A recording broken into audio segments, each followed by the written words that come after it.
पुराना बरगद का पेड़ जोर से हिल रहा था। बारिश मेरी कार की खिड़कियों पर टकरा रही थी। मैंने स्टीयरिंग व्हील को और कसकर पकड़ लिया। मेरा दिल गरज के साथ साथ धड़क रहा था। मैंने अपने पुराने घर के ड्राइववे में गाड़ी खींची। हेडलाइट्स जर्जर इमारत पर टिमटिमा रही थीं। उसके ढहते हुए हिस्से और ऊंची ऊंची घास वाले लॉन में सालों की उपेक्षा साफ दिखाई दे रही थी। कार से बाहर निकलते ही मैं तूफान की चपेट में आ गया। बारिश से मेरे कपड़े भीग गए और हवा एक चुड़ैल की तरह गरजी। राहत की सांस के साथ मुझे आखिरकार सही चाबी मिल गई और मैंने चरमराते हुए सामने के दरवाजे को धक्का दिया। यह किसी भयानक चीज की शुरुआत थी। थी। अंदर की हवा भारी और स्थिर थी। हर कोने से मकड़ी के जाले लटके हुए थे और हर सतह धूल से ढकी हुई थी। मैंने लाइट स्विच के लिए टटोला, लेकिन कुछ नहीं हुआ। घर एक भयानक अंधेरे में डूबा हुआ था। अपना फोन निकालकर मैंने मदद के लिए कॉल करने की कोशिश की, लेकिन कोई सिग्नल नहीं था। मैं अंधेरे में ठोकर मारता रहा। मेरे हाथ फैले हुए थे, टॉर्च या मोमबत्ती की तलाश में। आखिरकार मुझे लिविंग रूम में एक धूल भरी पुरानी बत्ती मिल गई। मैंने स्विच के साथ फंबल किया और मेरी राहत के लिए यह जीवन के लिए टिमटिमा गया। कमरे में लंबी नाचती हुई परछाई डाल रही थी।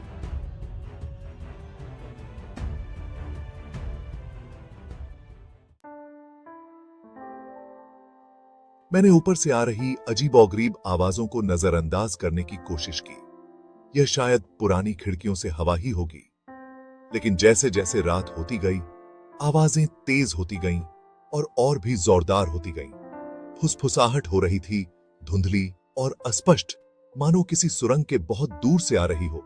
फिर आहट हुई पदचापों की, धीमी और सोची समझी, मेरे ऊपर फर्श पर आगे पीछे होती हुई। अचानक ऊपर से जोरदार आवाज आई। कोई या कुछ वहां था।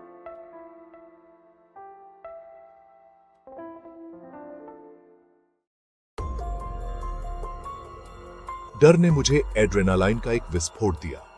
मैंने चूल्हे का एक पुराना जंग लगा हुआ पोकर पकड़ा और धीरे धीरे चरमराती सीढ़ियों से ऊपर चढ़ गया। जैसे ही मैं सीढ़ियों के ऊपर पहुंचा, मैंने देखा कि एक दरवाजे के नीचे से एक हल्की सी रोशनी निकल रही है। यह एक ठंडी भयानक चमक थी, जैसे किसी कब्र के पत्थर पर चांदनी। मैंने एक गहरी सांस ली और धीरे से दरवाजा खोला। कमरा खाली था, लेकिन तापमान इतना गिर गया जैसे मैं किसी फ्रीजर में कदम रख दिया हो। भयानक चमक कमरे के सबसे दूर कोने से आ रही थी, जहां दीवार पर एक बड़ा अलंकृत दर्पण लटका हुआ था। रोशनी आईने में नहीं दिख रही थी, यह इसके पीछे से आ रहा था।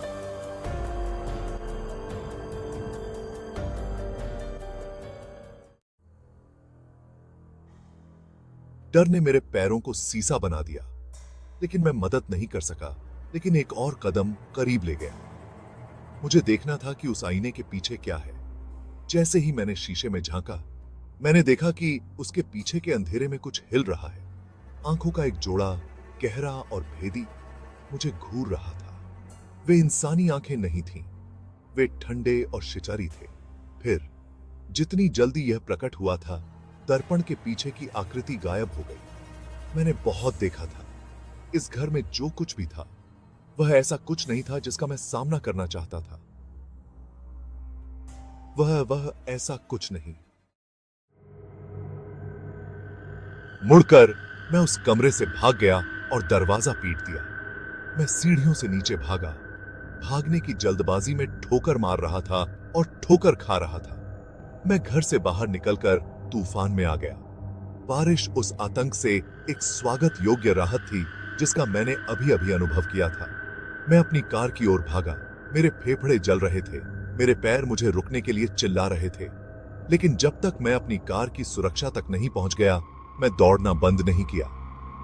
जैसे ही मैंने इंजन चालू किया और ड्राइववे से नीचे चला गया, मैंने घर पर एक आखिरी नजर डाली।